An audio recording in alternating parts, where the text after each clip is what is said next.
100 দিনের ঠিকাদারদের বকেয়া 2000 কোটি। 21-এর পর টিএমসি সরকারের বিরুদ্ধে না দেওয়ার অভিযোগ। 100 দিনের কাজে বিভিন্ন সামগ্রী সরবরাহ করে বিভিন্ন সংস্থা। রাজ্য জুড়ে একাধিক সংস্থার প্রায় 2000 কোটি টাকা বকেয়া টাকা চেয়ে হাইকোর্টে মামলা ঠিকাদারদের। হাইকোর্ট কি জানালো আমরা জানবো, কথা বলবো অর্ণবের সঙ্গে। অর্ণব, অত্যন্ত একটা উল্লেখযোগ্য অগ্রগতি হয়েছে এবং কেন্দ্রের তরফে অতিরিক্ত সলিসিটর জেনারেল ধীরাজ ত্রিবেদী তিনি নিজে এসে বলেছেন যে এই মুহূর্তে আগে দুই সরকারের মধ্যে একটা ঠোকাঠুকির ব্যাপার ছিল, মাথা ঠোকাঠুকির ব্যাপার ছিল, কিন্তু এই মুহূর্তে ডাবল ইঞ্জিন সরকার তৈরি হয়েছে এবং ন্যাচারালি দুই সম্পর্কের মধ্যে সম্পর্ক আরো গাঢ় হয়েছে এবং এই মামলার কোনো প্রয়োজন নেই। তার আগে দুই সরকার মিলে একটা অবস্থান নিয়ে আদালতকে আশ্বস্ত করতে চায় এই সমস্যার সুষ্ঠু সমাধান নিয়ে ফিরে আসার জন্য। কাজেই শুনানি করা তার আর্গুমেন্টে না গিয়ে আগে দুই সরকার মিলে একটা অবস্থান জানাক আদালতকে এবং তার ভিত্তিতে সিদ্ধান্ত নেওয়া হবে। বিচারপতি কৃষ্ণা রাও তিনিও খুশি হন। কেন্দ্রের তরফে অতিরিক্ত সলিসিটর যখন ডাবল ইঞ্জিনের কথা বলেন এবং তিনি বলেন এটা ঠিক, এই মুহূর্তে দুই সরকার যেহেতু কাছাকাছি এসছে এবং হাতে হাত রেখে কাজ করছে এটা ঠিক, এবং এই মুহূর্তে দুই সরকারের মধ্যে যে মধুচন্দ্রিমা লক্ষ্য করছি, কাজী মামলাকারীদের যে বকেয়া সেই টাকা যদি তারা মিটিয়ে দেয় সেটা খুবই খুশির হবে এবং খুবই ভালো একটা কাজ হবে। এবং শেষমেশ মামলায় কোনো শুনানি না করে অতিরিক্ত সলিসিটর জেনারেলের আবেদন মেনে এই মামলাটি সময় দেওয়া হয় রাজ্য এবং কেন্দ্র উভয় সরকারকে বসে একটা সুষ্ঠু সমাধান সূত্র বার করার জন্য।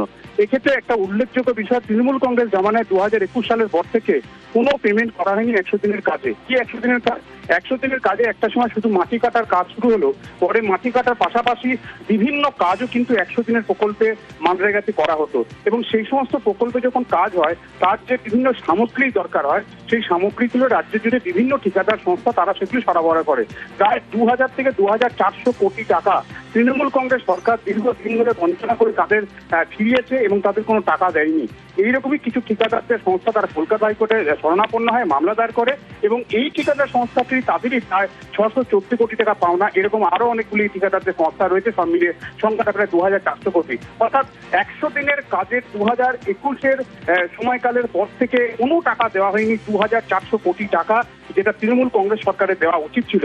এবং এক্ষেত্রে কেন্দ্রের অতিরিক্ত সলিসিটর জেনারেল এটাও বলেন যে রাজ্য সরকার এই রাজ্যে 100 দিনের কাজ চালু করতে গিয়ে বেশ কিছু ত্রুটি বিচ্যুতি করেছে, যে কারণে একটা মডিফাই একটা নতুন নির্দেশনামা দিয়ে এই প্রকল্প শুরু করার জন্য রাজ্যকে নির্দেশও দেওয়া হয়, কিন্তু রাজ্য সে পথে পা বাড়ায়নি, উল্টে বিপত্তি বেড়েছে। তাই এই অবস্থায় কেন্দ্র এবং রাজ্য ডাবল ইঞ্জিন যে সরকার তৈরি হয়েছে সেই সরকার মিলে বিষয়টি শুনানিতে যাওয়ার আগেই উভয় পক্ষ আলোচনায় একটা সুষ্ঠু সমাধানের জন্য অবস্থান নিয়ে আসতে চায় এবং তাতে ভরসা রেখেছে কলকাতা হাইকোর্ট এবং সেই অনুযায়ী বিচারপতি কৃষ্ণা রাও 12ই আগস্ট মামলাটি রেখেছে এবং 2021 সালের পর থেকে 100 দিনের কাজে যে 2000 বা 2400 কোটি টাকা পাওনা তার সুষ্ঠু সমাধানের জন্য দুই সরকারকে সময় দিল কলকাতা হাইকোর্ট। ধন্যবাদ অর্ণব।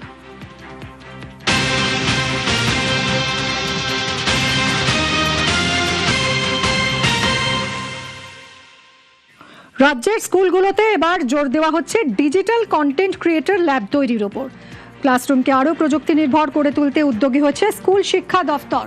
ঠিক কী পরিকল্পনা রয়েছে জানবো, সোমরাজের সঙ্গে কথা বলবো। সোমরাজ, এই ডিজিটাল কন্টেন্ট ক্রিয়েটর ল্যাব বলতে কি বোঝানো হচ্ছে? এতে পড়ুয়ারা কিভাবে উপকৃত হবে? দেখো, ছাত্রছাত্রীদের মূলত ডিজিটাল কন্টেন্ট তৈরির প্রশিক্ষণ দেওয়া হবে এবং সেই কারণে স্কুলে স্কুলে এবার ডিজিটাল কন্টেন্ট ক্রিয়েটর ল্যাব তৈরির উদ্যোগ নিচ্ছে রাজ্য স্কুল শিক্ষা দপ্তর। স্কুল শিক্ষা দপ্তরের তরফে যে বিজ্ঞপ্তি জারি করা হয়েছে সেখানে বলা হচ্ছে আগামী 5 বছরে প্রতি বছর 10,000 ছাত্রছাত্রীকে এই ডিজিটাল কন্টেন্ট তৈরির প্রশিক্ষণ দেওয়া হবে। কি প্রশিক্ষণ? না, যেটা স্কুল শিক্ষা দপ্তর জানাচ্ছে অ্যানিমেশন, ভিজুয়াল এফেক্ট, গেমিং সহ যে আধুনিক প্রযুক্তির যে শিক্ষা সেই শিক্ষা দেওয়া হবে স্কুলের ক্লাসরুমে এবং তার জন্য বিভিন্ন স্কুলের পরিকাঠামোগত কি কি সুবিধা রয়েছে, কি কি সুবিধা প্রয়োজন রয়েছে, প্রত্যেকটি স্কুলকে তার রিপোর্ট 22শে জুলাইয়ের মধ্যে পাঠাতে বলা হয়েছে এবং সেই রিপোর্টের উপর নির্ভর করে কোন কোন স্কুলে এই প্রশিক্ষণ কর্মসূচি শুরু করা হবে সরকারি উদ্যোগে সেই বিষয়ে বিস্তারিত সিদ্ধান্ত নেওয়া হবে।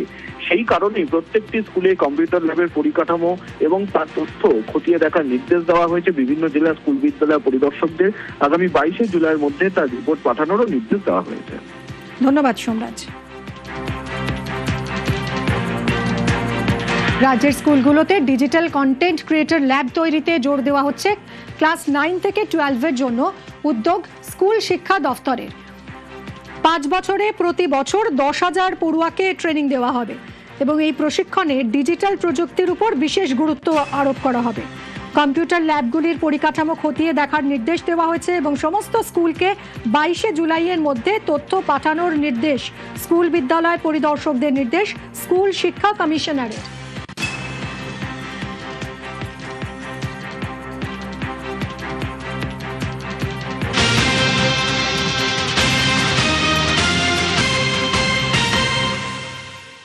একশো 25 দিনের কাজ নিয়ে বিধায়কদের ক্লাস। 125 দিনের কাজে এবার বিধায়কদের নজরদারি চায় রাজ্য। কথা বলবো, সোমরাজ রয়েছে সঙ্গে। সোমরাজ, এর আগে আমরা দেখেছি বিধায়কদের সামগ্রিক কর্মশালা হয়েছে যেখানে লোকসভার স্পিকার উপস্থিত ছিলেন। এবারে বিবিজি রামজি নিয়ে প্রশিক্ষণ শিবির হচ্ছে বিধায়কদের, এর কেন প্রয়োজন পড়লো?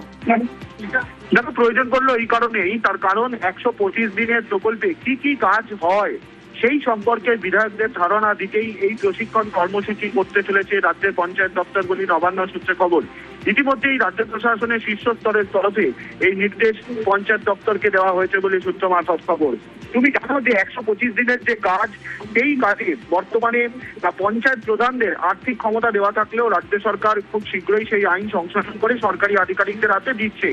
কিন্তু রাজ্য সরকার চাইছে বিধায়করাও 125 দিনের সম্পর্কে কাজ সম্পর্কে জানুন। 125 দিনের প্রকল্পের মধ্যে কি কি কাজ হয় সেই সম্পর্কে ধারণা থাকা দরকার বিধায়কদের। এমনকি বিধায়করাই চিহ্নিত করে দেবে যে কোন কোন গ্রামে 125 দিন প্রকল্পের মধ্যে কি কি কাজ করার প্রয়োজন রয়েছে। সেই কারণেই বিধায়কদের এই প্রশিক্ষণ শিবির হতে চলেছে খুব শীঘ্রই। ইতিমধ্যেই রাজ্য পঞ্চায়েত দপ্তরের তরফে সেই প্রস্তুতি নেওয়া হচ্ছে বলেই সূত্র মারফত খবর এবং তার জন্য একটি মডেলও তৈরি করা হচ্ছে, যার মাধ্যমে রাজ্য জুড়ে সব বিধায়কদের এই প্রশিক্ষণ কর্মসূচি দেওয়া হবে, যাতে বিধায়করাও তারাও নির্দিষ্ট করতে পারেন যে তার এলাকায় কোন গ্রামে কি কি কাজের প্রয়োজন রয়েছে 125 দিনের প্রকল্পের মধ্যে।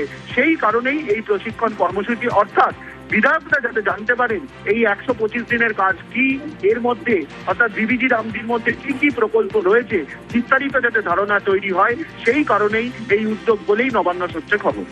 ধন্যবাদ সোমরাজ।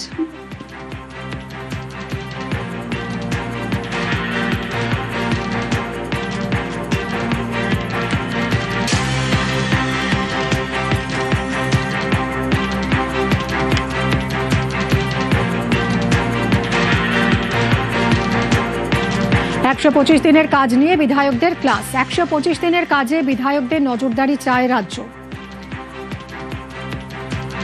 125 দিনের কাজের প্রকল্পে কি কি কাজ চিহ্নিত করতে এবার বিধায়কদের প্রশিক্ষণ দেবে রাজ্য। বিধায়কদের প্রশিক্ষণে মডেল তৈরি করছে পঞ্চায়েত দফতর। দ্রুত পঞ্চায়েত আইনে সংশোধনী বিল আনছে রাজ্য।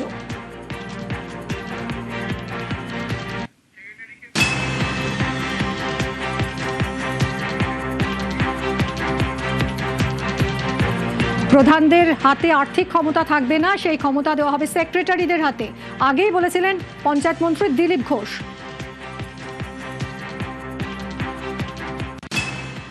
ইচ্ছাকৃতভাবে অসহযোগ করা হচ্ছে সরকারকে বদনাম করার জন্য।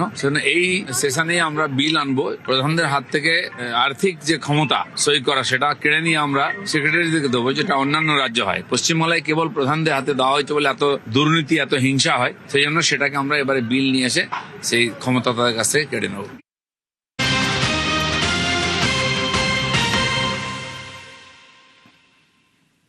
হাসনাবাদের খারিজি মাদ্রাসায় উত্তরপ্রদেশ এটিএস। অনুপ্রবেশ যোগে নজরে বেআইনি ফান্ডিং।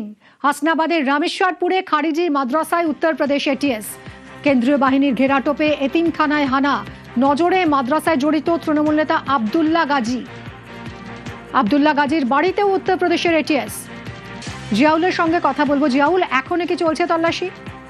দেখো, সকাল 6টায় কিন্তু অর্থাৎ উত্তরপ্রদেশের এটিএস তারা কিন্তু অর্থাৎ 4 জায়গায়, একটা সীমান্তবর্তী এলাকা হাড়োয়া, তিন জায়গায় এবং হাসনাবাদের এক জায়গায় কিন্তু সেখানে এখনো পর্যন্ত উত্তরপ্রদেশের এটিএস কেন্দ্রীয় বাহিনী জওয়ানদেরকে নিয়ে সেখানে তল্লাশি চলছে। মূলত যেটা অভিযোগ, সীমান্তবর্তী এলাকা হওয়ায় সেখানে যে খারেজি মাদ্রাসা রয়েছে সেই মাদ্রাসায় অর্থাৎ বিদেশ থেকে প্রচুর পরিমাণে অর্থ আসে এবং সেই অর্থেই কিন্তু এই মাদ্রাসাগুলো চলছে এমনটা অভিযোগ। ফলে আব্দুল্লাহ গাজী হাসনাবাদের রামেশ্বরপুর এলাকায় বাড়ি, তিনি কিন্তু এর আগেও একবার গ্রেপ্তার হয়েছিল উত্তরপ্রদেশের অর্থাৎ এটিএস এর হাতে। তারপরে জামিন পায়, আবার আজকে সকালে কিন্তু তার বাড়িতে যেমন তল্লাশি করে সেখানে অবৈধভাবে যে অর্থাৎ অর্থ বৈদেশিক অর্থ সেখানে এসছে সেটা কিন্তু একবার স্পষ্ট। ফলে সেখানে লাগাতার ভাবে এই তল্লাশি চলছে। অন্যদিকে হারোয়ার তিন জায়গায় সেখানেও কিন্তু চলছে এই তল্লাশি, অর্থাৎ কালিকাপুর একটি মাদ্রাসায় চলছে, একটি হাসপাতাল এবং একটি পণ্ডিতপুর হারোয়ার আরেক জায়গায় পণ্ডিতপুর ইসলামিক শিক্ষা প্রতিষ্ঠান, সেখানেও কিন্তু এই অর্থাৎ একেবারে এটিএস তারা কিন্তু যৌথ কেন্দ্রীয় বাহিনীকে নিয়ে সেখানে তল্লাশি চালাচ্ছেন। মূলত এই হারোয়ায় যে জায়গায় চলছে সেখানেও কিন্তু আবুল সামাদ তার বড় জামাই আবু সালেহ তিনিও কিন্তু উত্তরপ্রদেশের পুলিশের হাতে গ্রেপ্তার হয়েছিল বছরখানিক আগে, তিনিও জামিন পেয়েছেন। ফলে এই যে বিদেশ থেকে প্রচুর অর্থ আসে এবং সেই অর্থেই কিন্তু এই খারিজি মাদ্রাসাগুলো চলতো, তার জন্য কিন্তু তল্লাশি এখনো পর্যন্ত এটা জানা যাচ্ছে। ফলে প্রায় না হলেও 9 ঘন্টা অতিক্রান্ত এখনো পর্যন্ত তল্লাশি চলছে হাড়োয়া এবং হাসনাবাদ এলাকায়। ধন্যবাদ জিয়াউল।